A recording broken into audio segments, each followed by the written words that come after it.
Ladies and gentlemen, welcome to another episode of the Bloop and a Blast podcast. My name is Big Sexy. I am the Bloop.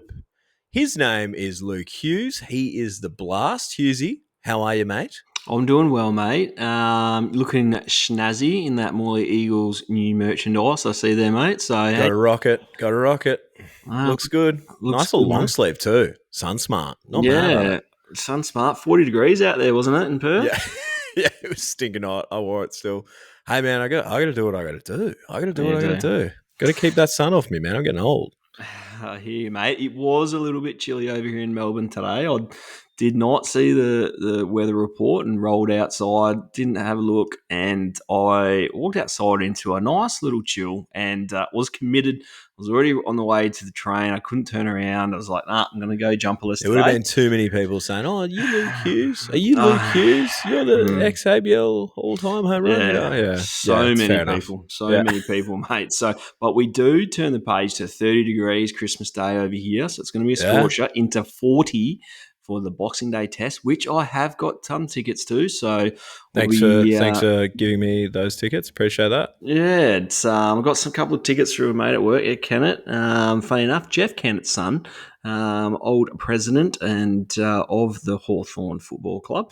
So little name drop there. Hooked him out with a couple of tickets. Connections. There you go. Jumped at those. One thing I didn't do when I was living in Melbourne was too many things like the Boxing Day test. I've got the F1 in there, tick off the list, Australian Open tennis. So I've got my little checklist of things. And so looking forward to slowly working my way through that list, mate. But yes, it was a big round of baseball again, mate. You went 3 for 3 with your picks. Well done. Yeah, thank you. I am otherwise known as the Oracle. Third Wells brother, all those things, mate. I am Big Sexy. I got a perfect round, and I'm going to absolutely lord it over you every chance I can. It's interesting because you are the world's worst, I guess, statistician. You don't really dive into it. I'm a stat rat, but I just don't go in. I don't come prepared. Just no preparation, just gut feel, just bang, bang. Here's me looking at all the stats. I break the games down. And you just go bang. You're overthinking it, bro. You're overthinking it. You got to go with that intuition, you know? You know it. You know it. I know. Good managers find a way to go with the intuition, and that's it. Me, at the present stage, it's not working. So, well, it was a bit of a shocker of a round in that way, because even when I told you, I said, I'm going to go 3-1 Canberra Cavalry over Melbourne, I remember your face. You were like, oh. And it happened. Melbourne didn't quite get it done against the Canberra Cavalry. So 3-1 there. Perth Heat, 3-1 against Brisbane Bandits. Hey, look, a couple of close ones and a couple of not so close ones as well. But it looked like it didn't necessarily always look like it was going to be a 3-1 to the Perth Heat. And then Adelaide Giants versus those Sydney Blue Sox. I tell you, it's hard to win down there in Adelaide, I reckon. I mean, I know, look, some guys have gone in and got some sweeps and some series wins this year or whatever, but I don't know, man. I just feel like Adelaide started to click a couple of weeks ago, and here they go. You know, I'm starting to see some of that Giants baseball. I agree with you in that analysis of I guess Adelaide, and Sydney had such a hot start and they're still playing well. Like the games that they lost were close, and they had one blowout on Sunday, but apart from that, a couple of close losses there. Alex Wells dominated again. That's my brother. Yeah, just went out there and pitched really well. Lockie Wells went out there and pitched really well. So look, same old from those two guys, and pretty tight one. But yeah, it was a good little series. We're going to dive into some deeper stuff later, as far as some highlight guys and all that kind of stuff. But given that you'd spent a bit of time with Brooke Knight, can you give me a bit, and not speak for him or whatever, but give me a bit of an idea of what he's saying to the boys in, after that series coming out of Adelaide? Hey, yeah, we dropped some games. Is he still as hey, it's just a day-by-day thing, we're nowhere near anything, we're in front at the moment by a game, but is that still that approach from Brooke? Yeah, they started off so well and did jump the gun early in the season. So, to have a little bit, I'm not even going to call it a lull because they had some close games. It's not like they're getting blown out too often, right? So, look, it's just that middle part of the season where, by having a good start, you drop a couple of games, it still doesn't matter. They're still sitting on top. They're still playing good baseball. They're still swinging the bats well, still pitching well. So he ain't going to hit the panic button whatsoever. Yeah. But as we turn into what do we got? Last 4 rounds of season, anything can happen. And I say this so often, and people laugh at me, but the teams that are sitting fourth and fifth can go on a run as easy as it can be. And I've seen it happen before where teams that you don't expect to be there get hot at the right time. Last couple of weeks of the season, they go into to a state, sweep a series, and then bang, they're right where they need to be, right? So I've seen it before. Probably going to see it at some stage happen this year. I keep saying I'm waiting for the trying Melbourne. to say Melbourne. I keep saying I'm waiting for them to click. They haven't clicked all season, and I know they're sitting in fifth spot, but maybe like a game out of fourth behind. It's still pretty tight, after all of that. Yeah. So let's go through that. So standings now, Sydney's on top, 14-8. Canberra Cavalry, 14-10. They're in second. Giants are in third, 13-10. Melbourne Aces, 10-12. Perth 8, 11-13. And Brisbane Bandits, 7-16. So it's still pretty tight. You know what I mean? In there. Yeah. I think the stuff that, the team that I'm proud of, I guess you can say, is the Canberra team. The Cavs, they've been able to consistently play some solid baseball. They played really good on the weekend again. They pitched well against, I keep saying, a really tough offensive team with the Melbourne Aces. Winning 3 out of 4 against them, in Canberra would have been great leading into Christmas for them. And I probably am slightly disappointed with, I guess, the way the Aces have gone so far this year. But knowing Deebs and the boys, there's no stress there. They have announced that they are losing Dizzler, the Rizzler, which I know you're going to be hugely disappointed. Yeah, I'll have to do a goodbye reel. Right? Yeah, please do. Like he was, sitting in that heart. I think he had 6 home runs in the end of it. He drove in the most runs for that team. Made some pretty good plays at first base. So, losing him is a big out. But having the ability in an organisation that can go and replace players, and I'm sure they knew this was coming from the start and had guys lined up to replace the guys they're about to lose tonight. They'd made a post that they are, some guys are going home. So look to see who they bring in. I'm interested to see the quality of talent that they do bring in. Wernie does a good job in recruiting, same with Deebs. I'm sure there's a couple of big names there to I guess, steady the ship for them. And hopefully, for them, they go on a run in the second half. Yeah, it's interesting. There you go. It is just sad to see Disler go, but sometimes, Hughesy, when you love them, you just got to let them go. You know what I mean? Yeah. I hear you, mate. I hear you. There we go. Look, do you want to go into a couple of the teams now and just go through some of your sort of offensive sort of highlights so far in the season? A little Christmas cheer. Hughesy's Chrissy MVPs. Yeah. Where do you want to? Where do you want to start? From the top. I just did it in alphabetical order. So I guess we'll kick off with the Giants. Right. Their heart is, that's where the runs come from for the Aces. And I know that's where the most runs come from for teams. But the guys that I really see have played well so far. Nico Holsizer, he's a stud, hey? Yeah, he's just solid. 284, 5 and 14. That's just solid along the marks. Rickson, he's 4 homers, 14 RBIs in 270. Just a solid middle of the bat guy that has a knack for coming up with huge clutch hits. The captain, he's probably the guy. Jordan McHale I'm talking about. 314, 4 and 13. So there's plenty of RBIs in that part of the lineup.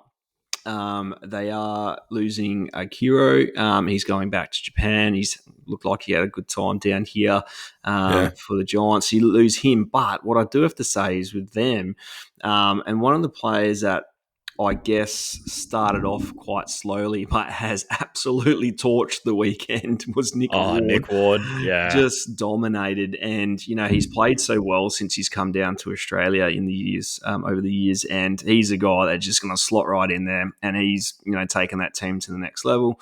So they're my guys offensively.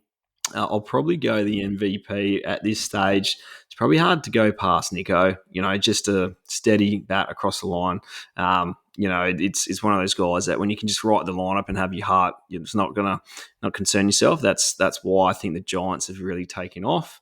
We move into the Brisbane Bandits, and I think we discussed last week how much turnover they have. They've got a lot of young Aussie guys that I think are trying to find their way.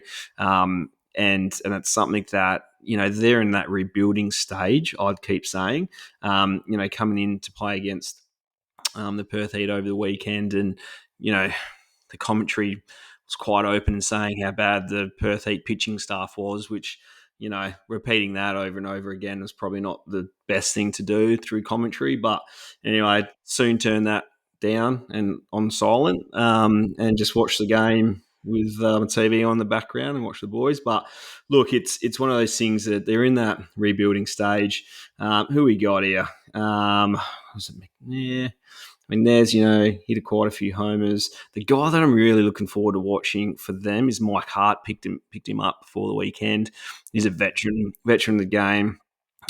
Just looks like a presence in the box, right? Yeah. So he just hit a moonshot. Absolute missile over the weekend. And I was like, oh my God. Yeah, he looks like a stud. Gives you stud vibes, doesn't he? Like he looks good in a uniform, doesn't he? Doesn't if he? you look at him, you just look at him and go, "Damn, he looks like a baseball player." I want that guy at first base. Yeah, but you got me. That's a shame. Yeah, no, that's fair. That's fair. And look, I just really enjoy watching Max Durrington go about it. Like he's just that young, youthful, athletic player. Just coming into the league, raw, goes out there, has some really aggressive swings. Really aggressive for a 17-year-old kid, which doesn't surprise me with a dad, like Trent Durrington and all that. So, great pedigree, great family. Tell you what, I watched a couple of his at bats on the weekend because, and just thinking to myself, I was like, man, this kid's 17. Like, what?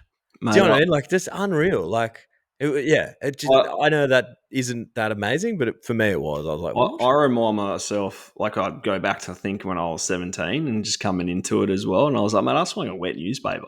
Wood bat, tin bat was different, but wood bat, I was like coming out just like throwing some balls into the outfield. Like he's driving balls too, right? Yeah. So I think that's exciting to watch. You look for bat speed and he's definitely got that. He can run. Seems like obviously he's going to know the game. He's been brought up around, an ex-Major League dad with Trent. So very excited to see them. One other thing, did you see the interference call on the weekend? The camera didn't. No one saw it. But yeah. But did you?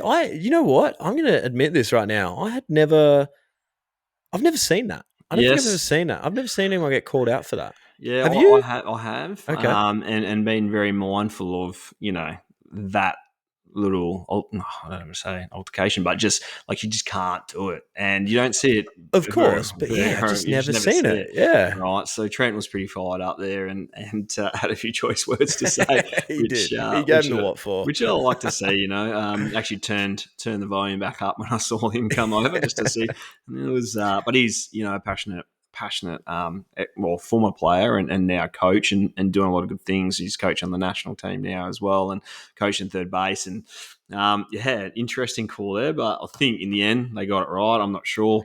Look, I just never say, and of course it makes sense, right? Like, you can't touch the base run. Yeah, got it. But when was the last time you saw it? I don't think I've ever seen it. Like, it was just. I think it's really also like when you try to stop somebody and end up kind of like touching, like physically stop. Of course, right? But, the game would be just. Yeah. Who knows really what happened? Let's see that. But we move on to Canberra, and that's a team that you look back and we discussed at the start of the season. Didn't really know what we're going to see, and really quietly surprised and happy to see. Them playing just solid baseball week in, week out. They're just solid across the board. Haven't had too many blowout games. The hitting lineup looks like it's pretty good 1 through 9.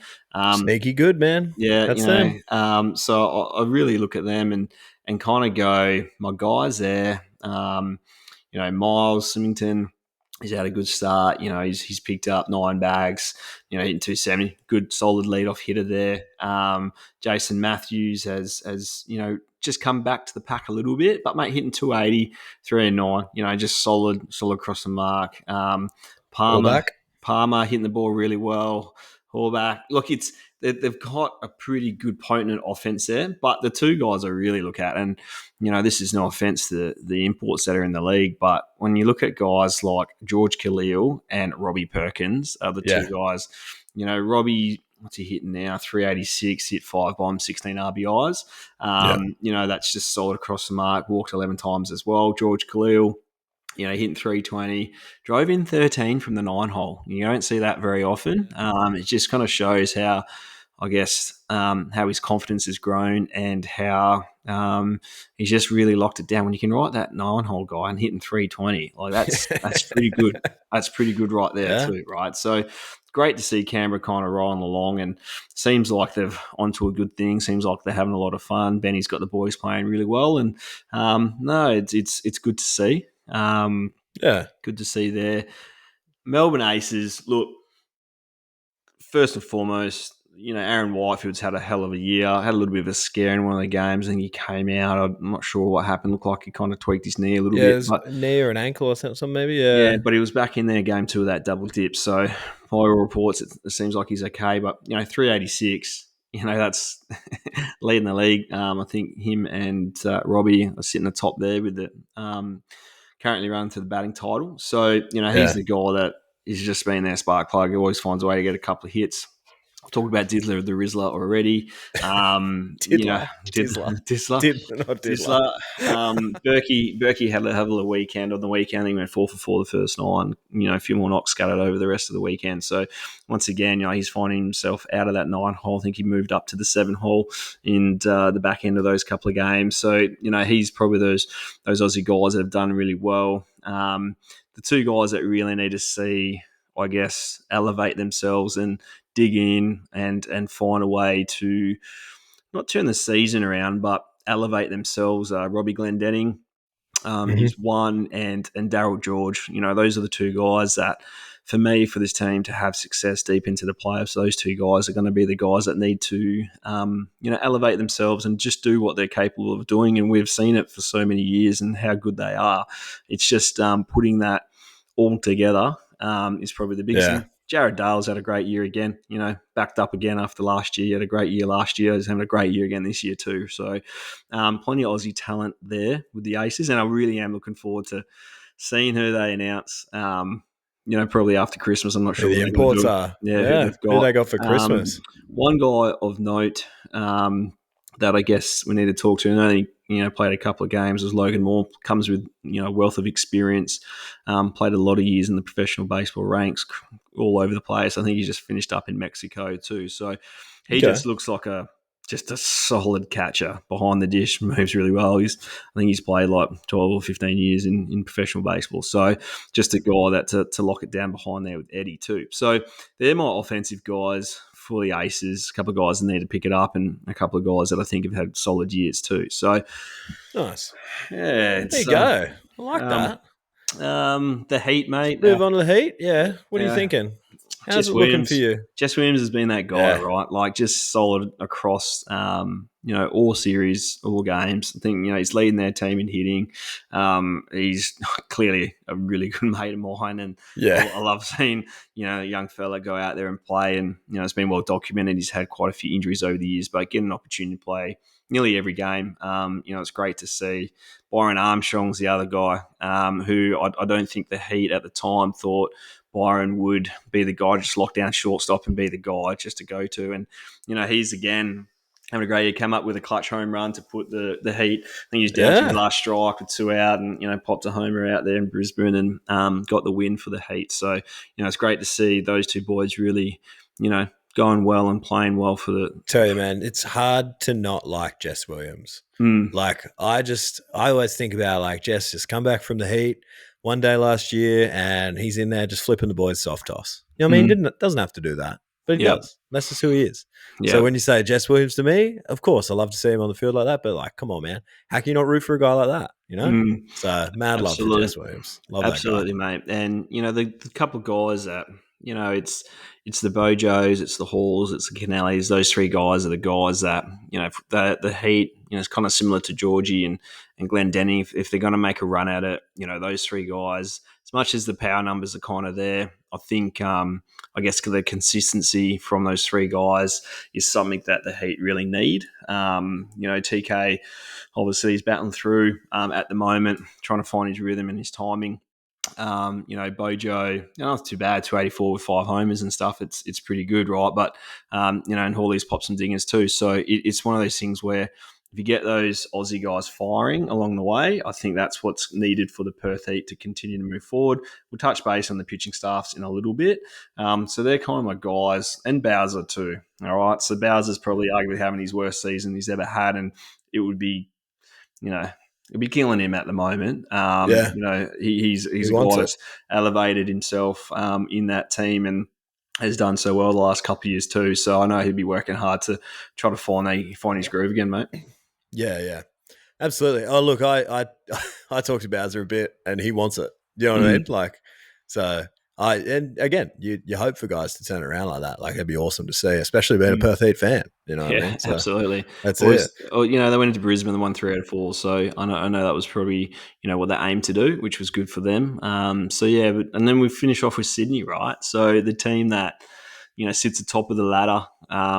They've played pretty good baseball, pretty good brand of baseball throughout. The one guy.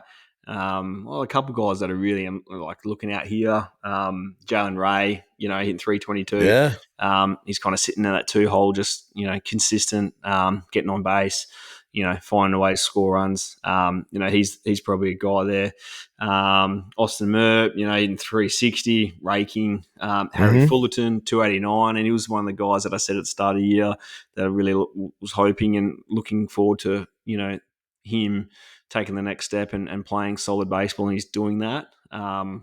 They've stolen a lot of bags, these guys too. Yeah, but that's Brook, right? Like, he's just aggressive, and he's aggressive, and he likes to build his team around speed and gets the guys to run in good situations and stuff like that too. So that's just, he always likes to put the pressure on the teams and make the pitches and the catches work quickly. That's something that he's always going to do.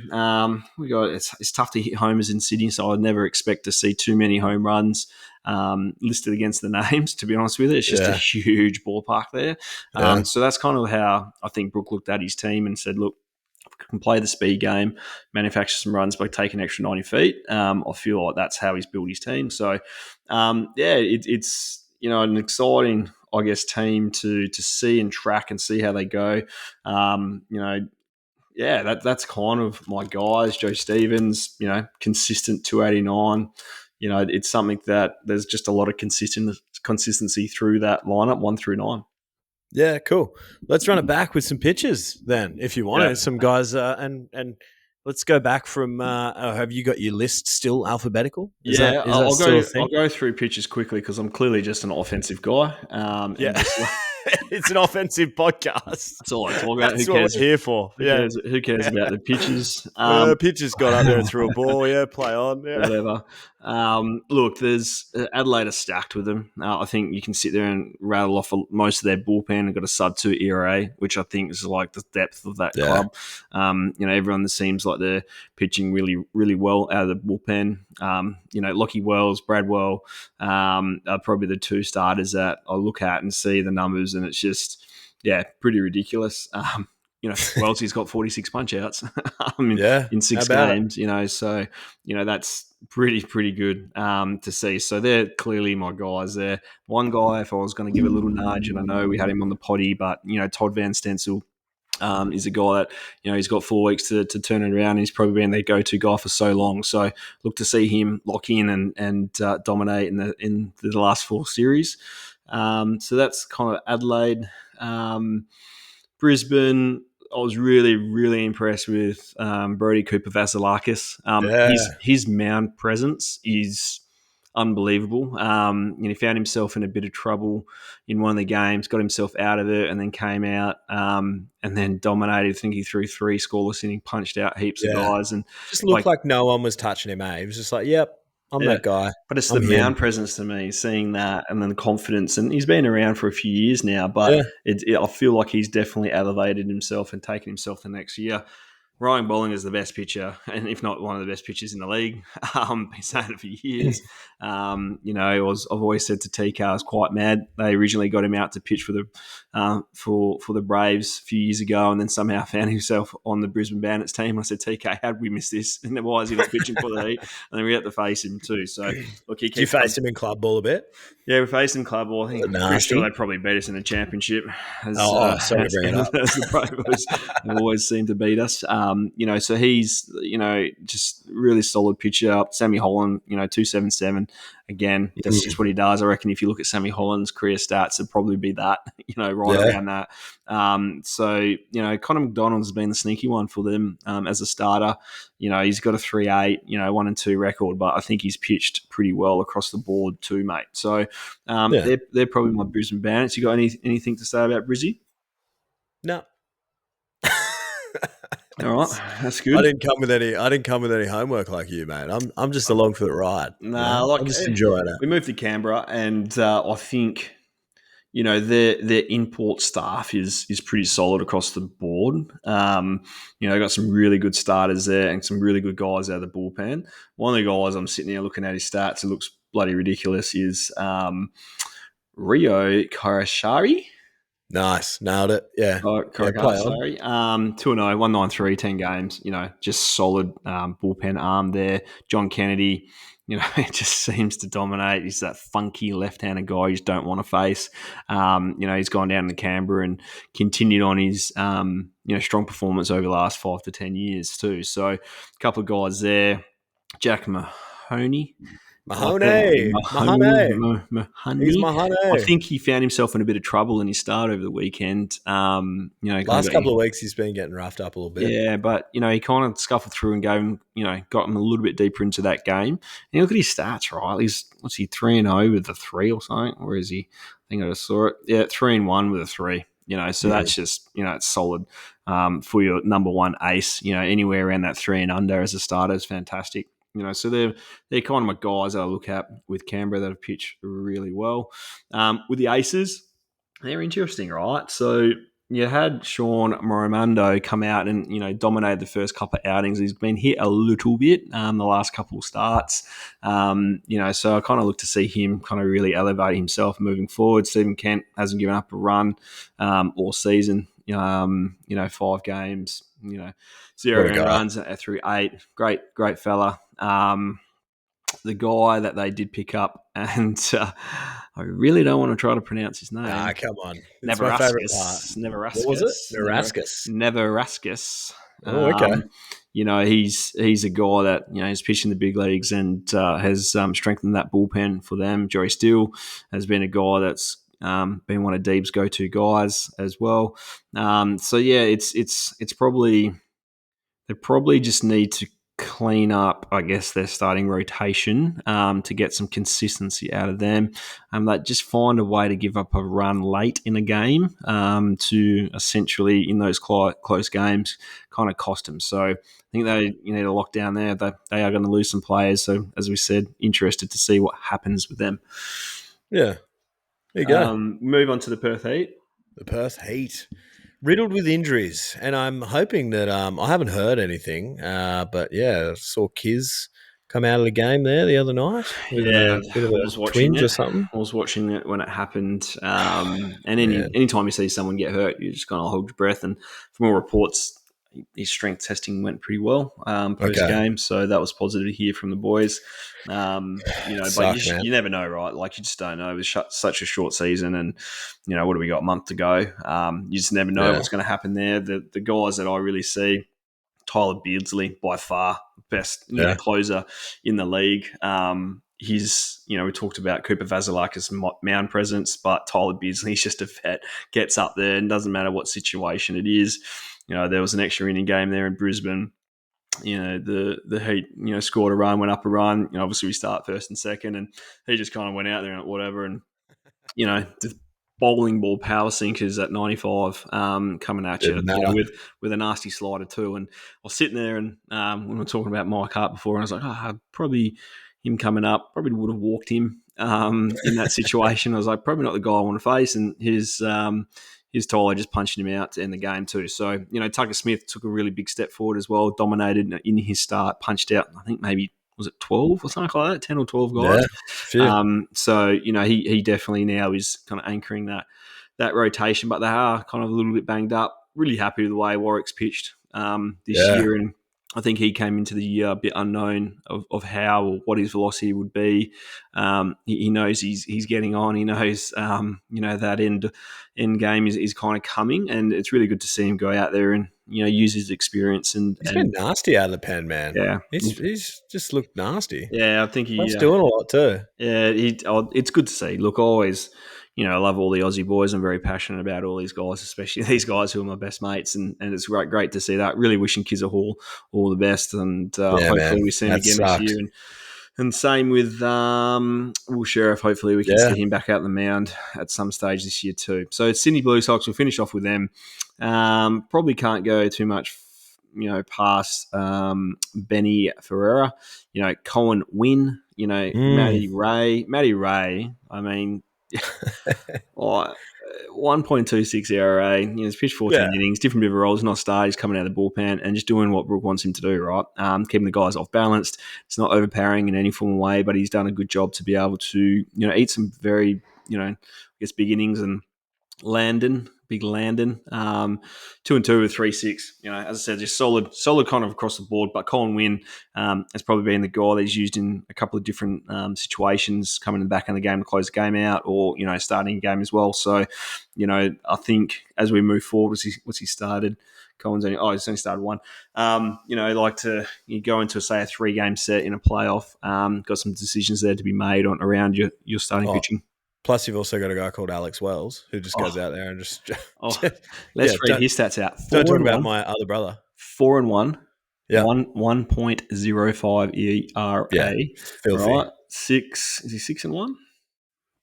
No, it can't be 6-1. It's only been 6 games. Sorry. He is bringing that up Christmas Day at lunch, right? Like he's gonna be rubbing that in 4-1 face. 4-1, and I do have to quickly click on his name to see if I can see.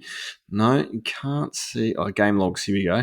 After talking about punch outs, he's gone out there on the weekend, and how many did he punch out? 9. Yeah. So there you go. After a little bit of banter, not mucking around. Yeah, mate. It's been one hell of a. I guess I know it's 6 weeks into the season, but first half of the year, we've learnt a lot about these teams. We've seen some consistency from some guys. We've seen some guys that I think have elevated themselves within the league. We've seen some starting pitching here that has dominated throughout, and it's great to see across the board. It's the closest ABL season, since I can't remember, so it's been great to see so many teams in the hunt coming, with 4 weeks to go in the season. And to be honest with you, Brisbane, as I said, they're rebuilding and stuff like that, but there's probably 5 out of these 6 teams that can make the playoffs and win a championship. Yeah, you're right, and it is nasty, like picking it. Do you want to do, we haven't spoken about this off air. Do you want to pick one now that you as of this point, just pick a winner, like one team that gets past the post? And I know that's nasty because you can't say who's going to get past it, because once they get to the championship series, it's completely different, right? But just give me one, just a gut feel. I'll do it. I'll be that guy. Giants. I'm just going to say the Giants. I hate it. I want to see the Perth Heat get there, but right now, the way the Giants have started to click, and it's like this team that's oh yeah, we know how to win. We know how to hit balls. We know how to do this. Watching them in the latter half of those games, down there in Adelaide, man, good luck. It's just it's cool. Doesn't matter. We'll get there. And they just do. That's, no stats needed. Couple things, just when it explains you. So you go from a 4-game set to a 3-game set. Okay. Yeah. So I guess the series is shortened. Okay. So one of those starters either goes into the bullpen. Yes. So you either lose, an arm out of the bullpen, but also in saying that, you're going to go to your go-to guys more often through that series. Okay. Correct. Now, if you have quality independent bullpen arms, right, and Aussie guys that can back it up in games, then I feel that you're right where you need to be. Now, if you've got professional guys, now I don't really know the splits and how many guys and teams, what that looks like for them, but if you've got 3 solid starters and probably 3 solid relievers, maybe 4, like really solid, that's all that's all you need. Yeah. So if Yeah. you're losing a game, you can tank it, whatever like that. If you get blown out, whatever, you just bounce back for the next game. So you find a way to be able to manipulate your pitching staff, but it gets stronger and harder because you only have to go through 3. So for me, in saying that, I was just trying to buy myself some time. I was like, I know all this, Hughesy. Yes, I know. You lose the 4th starter, which is sometimes a blowout. We get this. I've watched baseball. I'm just trying to buy myself time to have a think about it. Had your stats, champ. Nah, just go with your gut.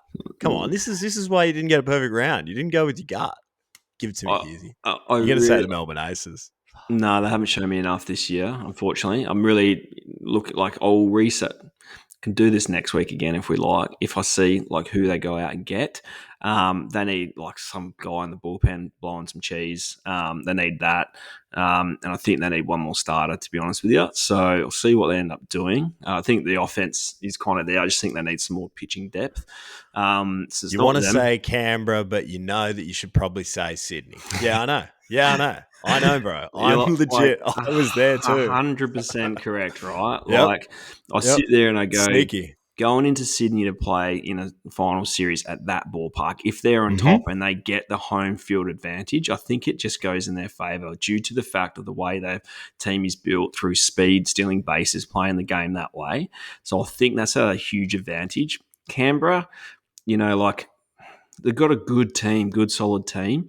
But I think once again, like they need to go and get like a lockdown bullpen stud throwing cheese as well. They don't have that. So I'd love to see Sydney take it down. So would I. Don't get me wrong. They haven't won one. They haven't won one. They've had a strong team. When with the first initial ABL, had a great team. Just weren't able to get across the line. Then obviously things changed. What a fairy tale that would be. Would they win 7 games last year?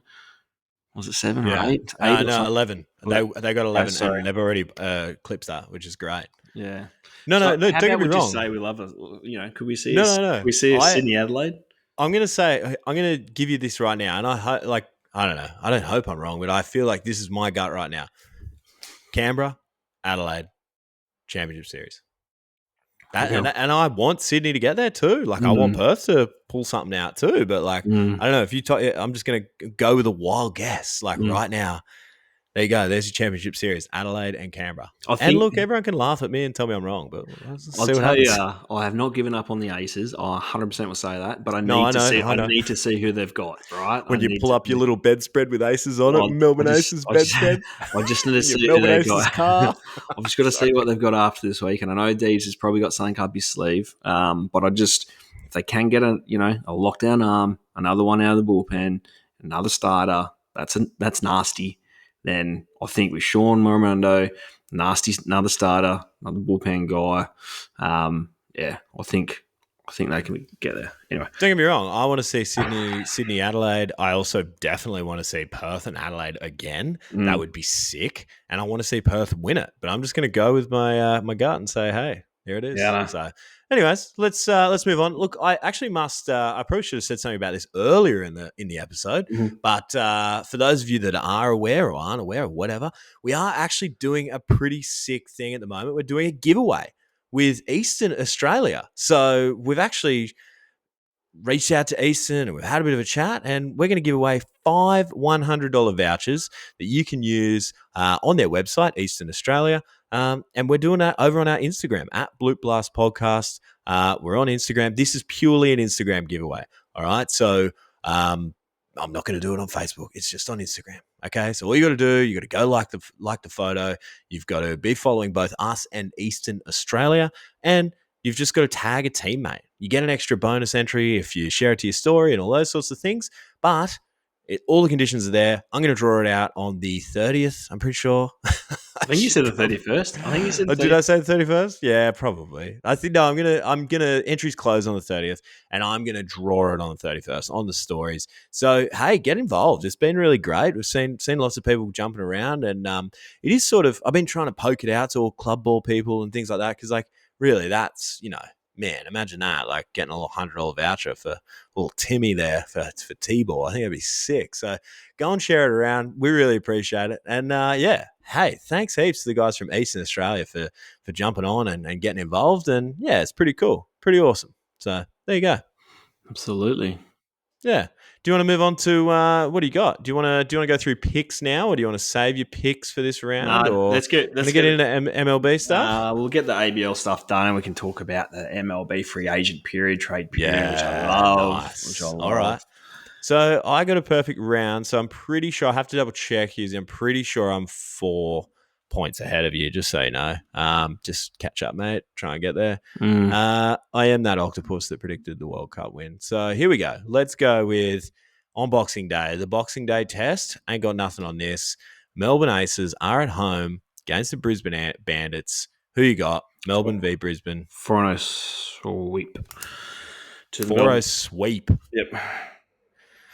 Choices. Hughesy with a sweep. All right. You're bad. I do like this about you though. You're just doubling down. You're just not giving up on them. You're like, I don't think I got a point out of them all year, and I'm going to back them till they die. Love it. Cool. 4-0. I'm gonna say I'm gonna 2-2 split. There you go. Yeah, I know it's nasty. 2-2 split. Here we go. This will be another good one. Canberra's going into Sydney. Canberra to Sydney. Sydney's at home. Cool. Yeah, filthy. Absolutely. Canberra at Sydney. Oh, it's a hard one. At Sydney, man. 3-1 Sydney Blue Sox. Oh, I just wrote that down. I already had it. Did you? Oh, okay. Well, No, you can do that. I just went for it. You can pick the same as me. It's fine. Mm. For some reason, I know I just said Canberra's going to get there and Sydney aren't, but like maybe this is that weekend. Maybe this is the start of that. Maybe you should go 3-1 Canberra, Hughesy. There you go. Have a free pick. I should have gone second, so I can just pick differently too. I had it written down already. So 3-1. So we both go 3-1 Sydney and Canberra. Yeah, I don't know why. There's no rhyme or reason to this. I'm just telling you.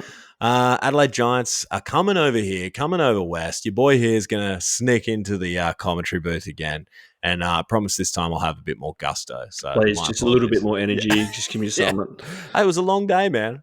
So Perth Heat, Adelaide Giants. What do you got? You go 3-1 Adelaide. Yeah. I'm going to say, it's so boring going 2-2 split. Have you even done a sweep this year? No. I'm definitely not going to sweep on this. This Perth Heat's my emotional pick, mate. I think against Adelaide, though. Would you say 2-2? Is that what you said? You know what? I'm fried, mate. It's nearly Christmas. It's been a long second half of the year. 3-1 Perth Heat. Yeah. That's crazy. That's absolutely crazy. There you go. Get into it. Okay. So we got our picks. Got them done. I could potentially pick up 2 here. Yeah, I know. Well, I want to make it interesting because I'm just going to absolutely smash you in the second half, man. After I go down on holidays, man, have a little week off, mate. We're going to be good to go. All right. There you go. All right. Well, let's move into this MLB stuff. Hughesy's got a few free agent stuff going on. Talk to me, mate. What have you seen? What's tickled your fancy? It's more so what teams have done and haven't done, right? Yeah. And that's probably the biggest thing for me so far. And through this period, the big market teams have made a splash. They've gone out, they've signed the guys they wanted, they've pursued the guys they wanted.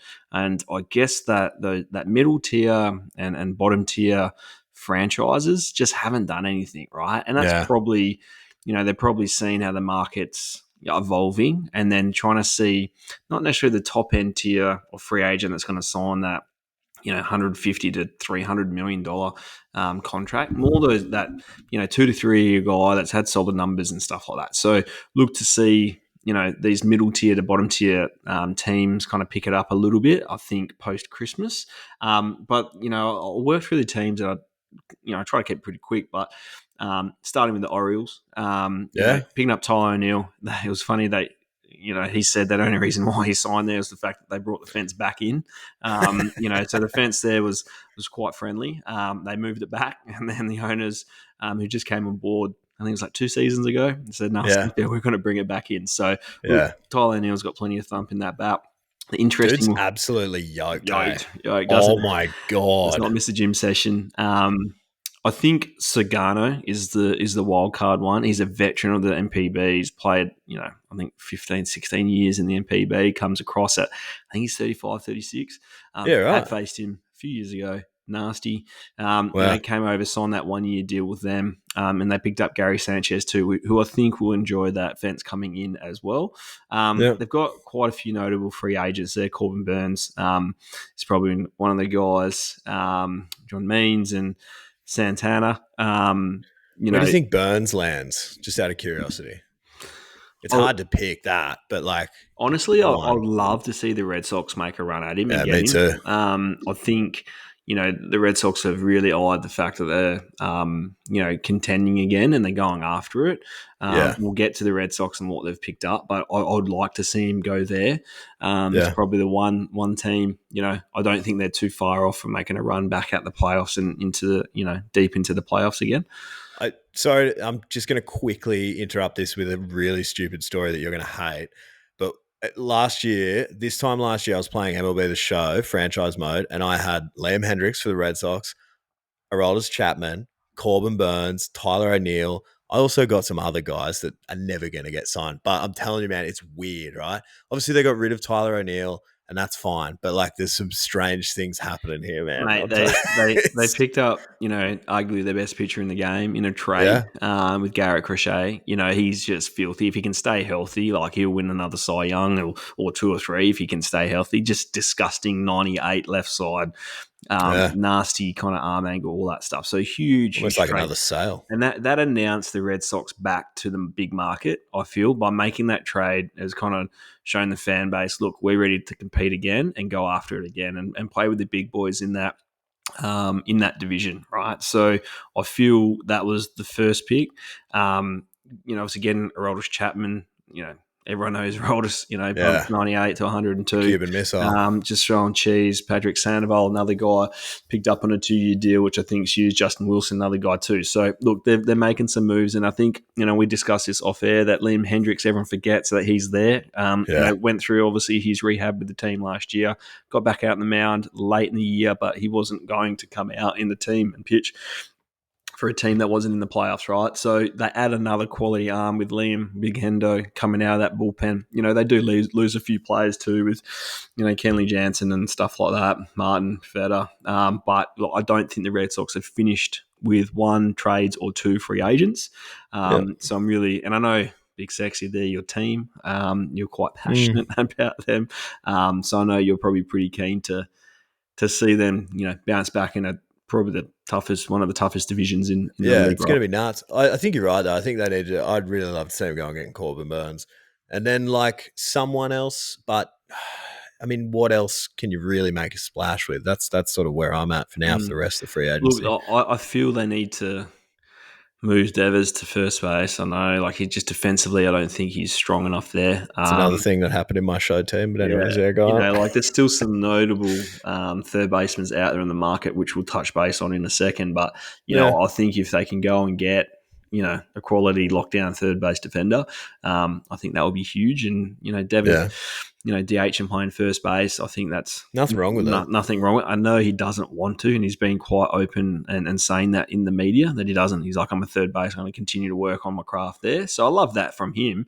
But as an organisation, what are they going to do? I think it's a great segue going from the Red Sox to the Yankees. Love that. Look, it well documented that they went after, probably the best free agent in the market. Juan Soto. Look, I honestly think it's a good thing that they didn't get him. They've been able to add some fantastic players to that team, and I wonder if they did pick up Soto, how much that would have how much further they would have gone. Yeah, because that's an interesting point. Picking up a guy, paying him, what were they paying him, 50 something million? Would have been 51, 59 or something, stupid. And reading all this stuff on Twitter and reading like the breakdown of what they could go get if they don't get him, right? And here's some names for you. And the people say, Max Fried signing, an 8-year deal is ridiculous. Probably an 8-year deal for a pitcher that's, I think, 30. Like, yeah, okay, I get that. But if you go look at Max's numbers over the last few years, like he's one of the best pitchers in the league, if not the best. Like his numbers, I know he's had some injury concerns over the years, but they just went out and solidified their starting rotation by getting one of the best free agents on the market. So that's a huge pickup for them. Devin Williams, nasty. Former Brewer. The team, I guess, has lost some pretty quality arms out of that bullpen, but being able to go out and get a trade and trade for Williams is like, he's just nasty, like filthy change up. It's a huge pickup, right? Who's going to close for them? Now they've got a couple of options in that space. Doesn't matter. So that's good, mate. Cody Bellinger, I think, is a great pickup. They suffered the Yankees a lot from defensive woes and poor base running. Bellinger's an athlete. I know he burst onto the scene, won MVP. Last couple of years have been solid for him, right? Like I think everyone was expecting to get a big contract. He was expecting to get a big contract a few years ago. It didn't happen, but he's had really solid years since. Now with that short porch in right field, lefty bat, aggressive player, I feel like he loves the limelight. He played for the Dodgers, relished that time there. Went to the Cubs, had a successful time there. Now he finds himself at the Yankees. I think he's, over the moon to be, there playing in that team, in that lineup, hitting that lineup. Is he like center field? Now you've got like Judge and right. He goes back to right. You're Stanton and left if he's healthy for longer than a minute. I think the way they'll line up, to be honest with you, I think Stanton will get the lime share of the DH duties. Didn't get to Paul Goldschmidt, so this is where I think Goldie at third, getting Goldie at first. First, my bad. I think, like 1 year deal, veteran. His second half last year was fantastic for the Cardinals. Free agent for the first time, goes over to the Yankees. Chasing a ring. Who cares? What's wrong with that? Like you're a veteran guy, and his numbers were pretty good in the second half too, right? So that kind of locking down first base. Cody goes to center field, and then I think there's one more move for the Yankees to make, and that's to get a third baseman. Now it's got to be. Do they get Jazz is cool. I actually like Jazz Chisholm, but like he's a second baseman and he played a little bit of third base last year, right? So he can go to second, he can go to center field, he can play, anywhere in the field. But they just need to get a defender at third base. If it's Nolan Arenado, great. If it's Bregman, even better. I feel, but they just need someone that can defend and defend well. And that's probably a pretty disgusting lineup. It's pretty filthy. Right, they got more athletic, I think, and it's solid along the board. So lots to talk about through the Yankees. But as we said, I think it's nearly more beneficial for them to miss out on Juan Soto than actually get him, because they've filled a lot of holes that they needed to have. They've made some pretty savvy trades. Trading Nestor Cortez, to the Brewers. That's giving up. I think once they signed Max Fry, they knew he was expendable. So pretty good there. I'm skipping through a few of these teams that haven't made any moves at all. Look, the Angels came out of the freaking box and just signed all like these kind of second-tier, third-tier players. Kikuchi got way too much money. They got Soler with the Braves. He came across Travis Downhill. I think he's just a really solid back, catcher. He's just been really solid over the years. Kyle Hendricks found him way over there. So, look, they just went out there and kind of filled their roster out with some those second-tier, third-tier teams. I guess the last couple of teams I probably want to touch base on is probably the Astros, and I think they find themselves in an interesting position where, salary is probably, getting to a point where they had to make some decisions on who stayed and who went, right? So Bregman became a free agent. They traded Kyle Tucker, which I think, he's probably like top 3 players in the big leagues. And I think that's pretty easy to say that. So losing Kyle Tucker, losing Bregman, looking at what they've, Justin Verlander's gone. He might, and most likely, would probably re-sign there. Look, that's probably just going to happen. They went out and got Christian Walker, which, highly touted first baseman. They are paying him a lot of money and still have, I think, 20 or 25 million on the books for first baseman that played and got designated from last year. I'll think of his name in a second. So, look, I think they find themselves in a position now. I don't think they can compete with the best teams. I don't think they're going to. I'm not saying they won't make the playoffs. I just think that their kind of run has happened. Yeah, it feels like that. Hey, like seeing Bregman go, like you kind of like, oh, that's not. Oh, wow, okay, that's a thing. Yeah, you're right. I think you're right. Their time has passed. Their run has happened. Yeah, that's fair. What other notables have you got? Well, there's a couple of teams that haven't done too much. The Braves haven't been that active. I think they locked up their squad. Yeah, they're all tidy. They've got everything there. They'll add some pieces. Probably surprise us with something. The Mets is probably the team that we need to talk about. And if you look at the turnover of their rosters, probably the most names that come off. Now, look, they still might resign some of these guys, and they have gone out. Look, 15 years, $7 gazillion to Juan Soto. All the money ever. They went and got Clay Holmes, Frankie Montas, Jose Siri in a trade, Dylan Covey, Griffin Canning. They just signed today Sean Manaea. So look, they've definitely, I think, replenished their stocks and they're ready to go again. Their lineup's going to be disgusting. I still think there's some more moves there for Steve Cohen. It's crazy. He's not afraid to get the checkbook out and roll out the cash. So back that truck up. I just think he's going to continue to sign some players and fill out those holes. I guess the team I really want to get to is, I'm scrolling down. Reds made heaps of trades. D-backs, traded and got Josh Naylor. Giants haven't been too active. Got Willie Adams, I think, was a huge pickup for them. They've been trying to get a free agent stud for a while, and they finally it's hard. Adames though, Adames is pretty good, but it's sad for San Francisco, because you're just like, oh man, they've really wanted to go and land someone big every year. And look, Willie Adames is good. Don't get me wrong, like he's good, but yeah, it's not really like they've been in on everyone else, like Judge. It's what are they in on? Judge. I think they're on Carlos Correa. They're trying Shohei. They would have had Correa if it wasn't a fucking physical. And so Buster Posey's gone out as new general manager of baseball operations, I think, and he's been able to sign one of the big names, but they haven't done too much else, right? They lose Snell. We haven't even talked about the Dodgers, which there's two teams I need to talk about. And the two teams that are two of my favourite teams. I'll go the Padres first, leave Dodgers to last. But the Padres have lost a shitload of players. And they have signed 0 players. So, I think they're finding themselves in a really tough position financially. And I don't think they have much wriggle room to go out and sign anyone. I would love to see Hung Sung Kim sign back there.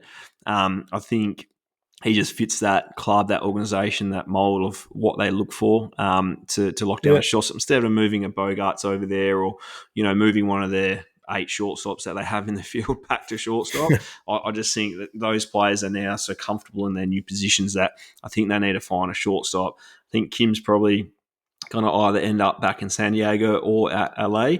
I'd like to see him at LA because I think LA need a shortstop. And it's probably one of the positions. I do not want to see Mookie Betts play shortstop. I just want him to see him play right field and win another Gold Glove.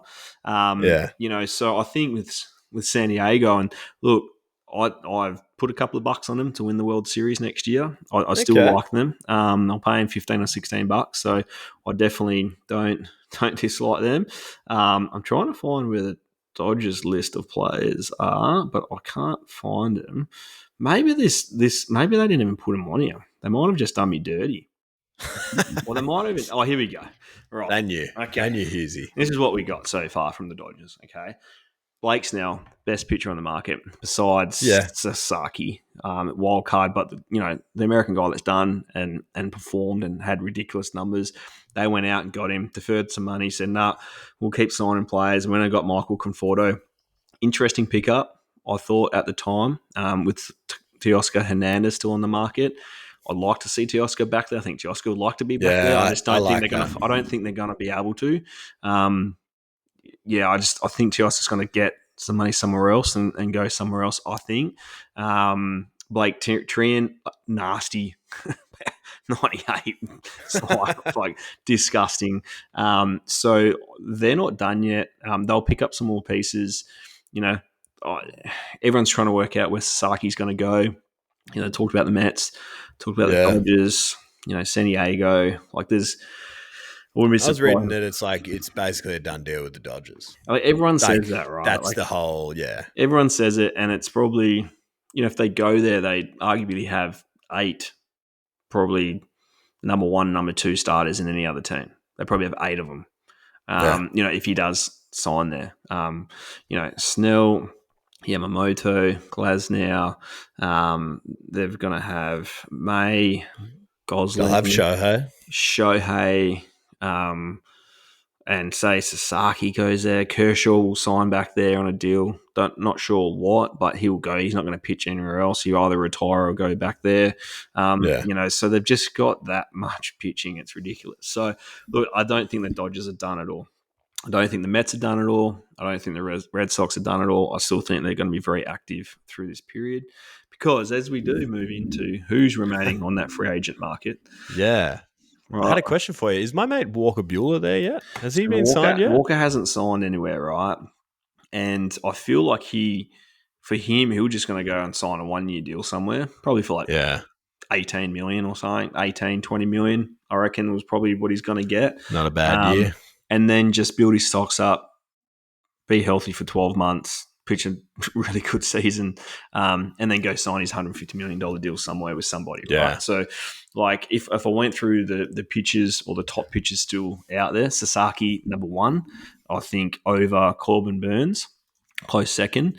I think, still got Max Scherzer out there, Verlander's still out there, Jack Flaherty's still out there, Jeff Hoffman's still out there. Did you get a home run off any of those guys? No. One of them, didn't you? Verlander. Was it Verlander or was it Scherzer? Scherzer. I think it was Scherzer. Maybe both. Pretty sure it was Scherzer. Pretty sure it was young both. Scherzer. Pretty sure it was both of them. But anyway. Did you? Actually? Did you actually? Oh, yeah, maybe. I didn't know that. I'm such a...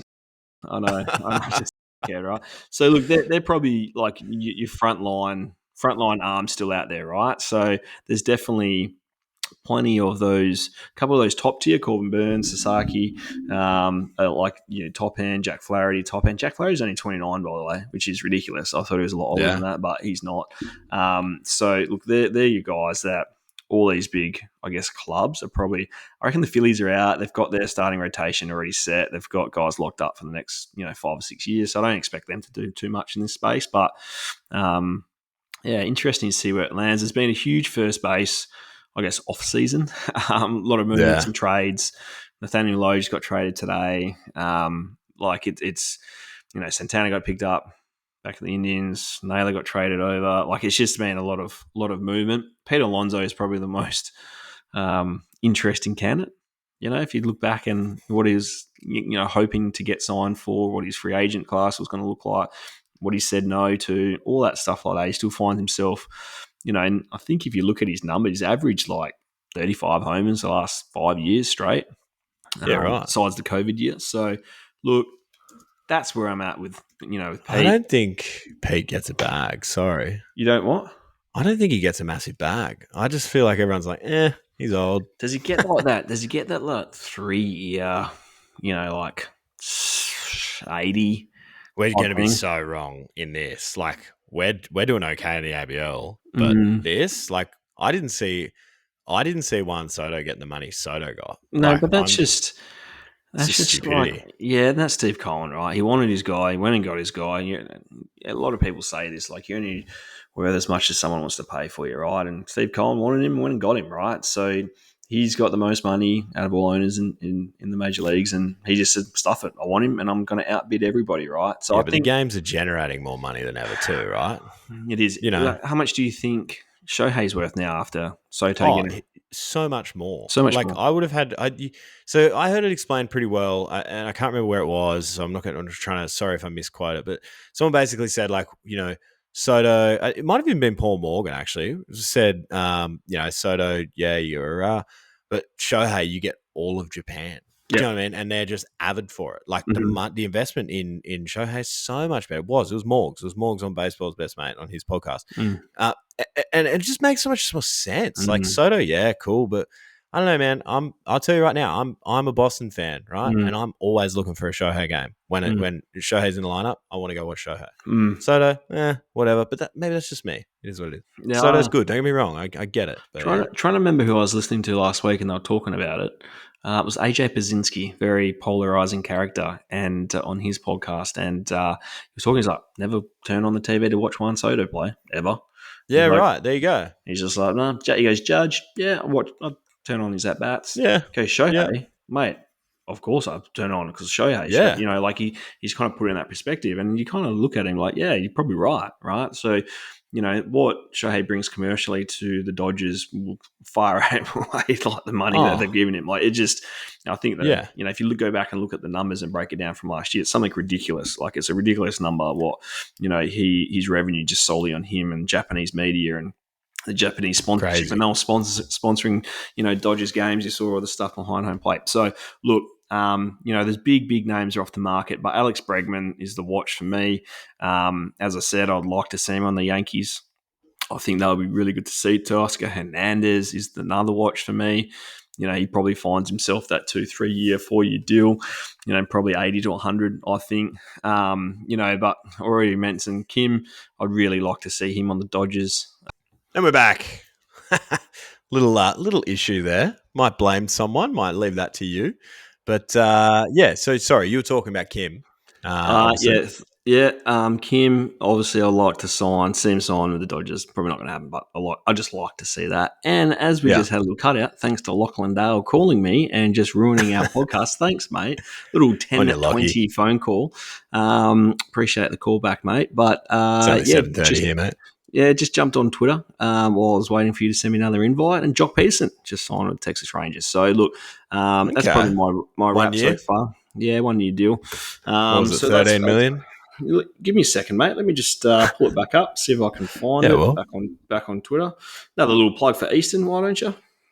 Yeah, well, I will. Why don't I plug away the giveaway? Check it out on @Bloop Blast Podcast. We are doing 5 $100 gift vouchers thanks to Eastern Australia. All you got to be doing is following both us @Bloop Blast Podcast and, of course, @Eastern_Australia on Instagram. It's an Instagram-only giveaway, all right?